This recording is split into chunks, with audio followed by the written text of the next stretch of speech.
Good morning, katawhan. Today is Saturday. Breakfast po tayo. Na ang breakfast ko ay pita.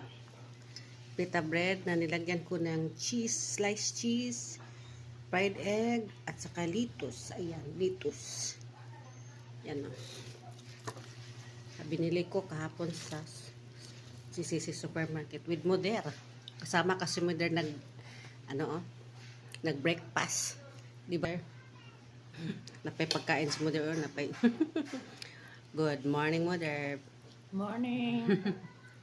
Breakfast. Ang ulam ni Mother ay piniritong isda, tortang talong, at saka may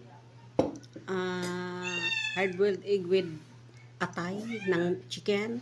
At saka may sinabaw siya na isda.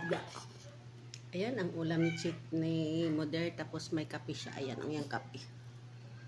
Ako rin may kape rin ako. Kasi wala akong rice.